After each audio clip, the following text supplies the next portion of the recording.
Well, it's time for another great candidate conversation, and I'm happy to introduce you to a person running for the 35th House of Representatives, Legislative District, position number 2, Sandy Kaiser. How are you? I'm great. How are you? I'm well, thanks, and thanks for spending some time to talk with me. Sandy is running as a Democrat. You'll see her on the voter rolls there. Tell us a little bit about yourself. I will. I am a fourth generation Washingtonian, a proud descendant of loggers and farmers here in Western Washington. Mm-hmm. I have lived in rural Thurston County for about 11 years, and I'm really proud to be representing our district in that part of the county. I think it's a really important opportunity now to step up and make a run at this. I think we have a lot to do for our region in the legislature, and I'd like to be a part of that. 35th is huge. It I mean, it is. goes all the way up to Bremerton, all of Mason County, and parts of Thurston County, which just got expanded because of the redistricting and Right, everything that right. went on. So, what experience in that portion of Thurston County will help you connect with the voters in Mason and then South Kitsap as well? Well, I have a lot of experience actually. I'm new to running for office, but I'm not new to public service. I was born in Longview, Washington, and my family's originally from Lewis County, which is a timber county, Mm-hmm. very similar to Mason County. I served our nation for 25 years as an American diplomat, working around the world, advancing American freedom and trade. Retired from that work in 2011 with the rank of a vice admiral Wow. and came back to our region after those years of service, and then worked at the Department of Natural Resources as communications director for a few years. Okay. And I really got to see the immensity of our natural resources in Washington state, learned a lot about forest practices, learned a lot about the shellfish industry, and then had an opportunity to work at the Evergreen State College as a vice president. And that was an amazing opportunity to expand college access to lots of our local residents. Left that job and have been very much involved with Capital Land Trust since, which is really, of course, well known in Mason County for the Bayshore Preserve Yeah, and yeah.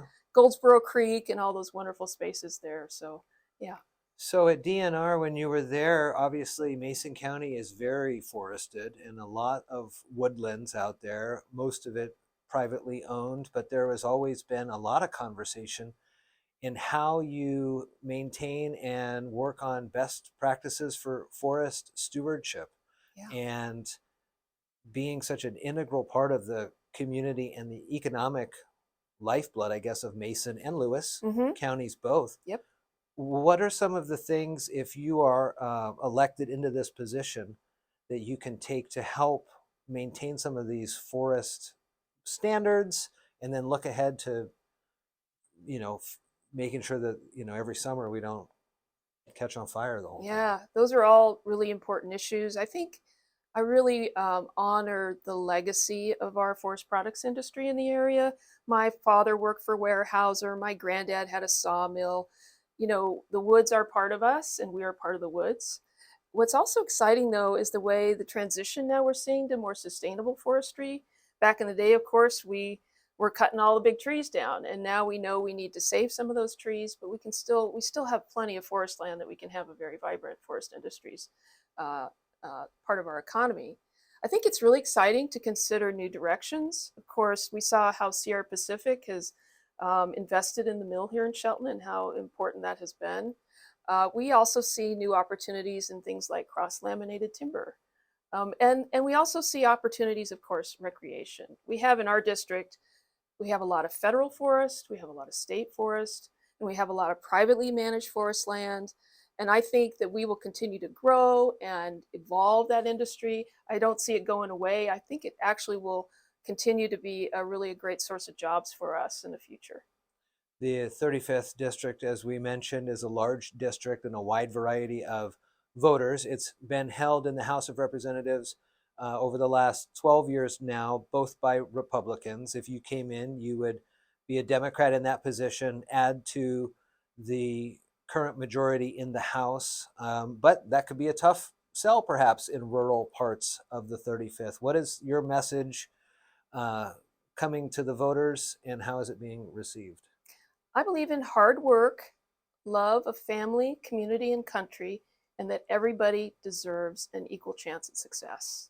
And that's the main reason I'm running, is because I see our rural districts are falling farther and farther behind more urbanized parts of the state. And that doesn't have to happen. And I think with a kind of common sense approach, focus on jobs, focus on fair tax structure for working people, better resources for schools, and resources for public safety. I think that's what people want and need. And they're kind of tired of partisan finger pointing.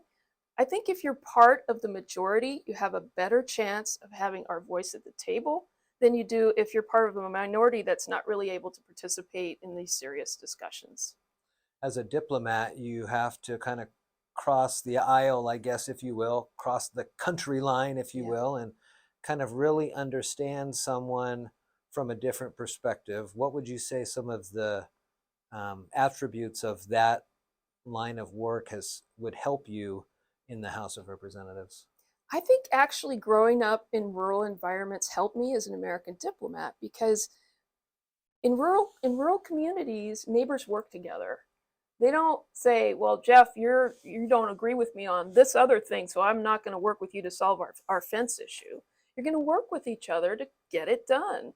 And taking that approach into diplomacy, you would often sit with folks that you didn't agree with, but you had a common problem to solve. And if you put enough time and effort into it, you could do that. The name calling wasn't going to get you there, and you learned very quickly that you had to treat people with respect and listen. Sandy Kaiser is running for the 35th District House of Representatives, Legislative District position number 2.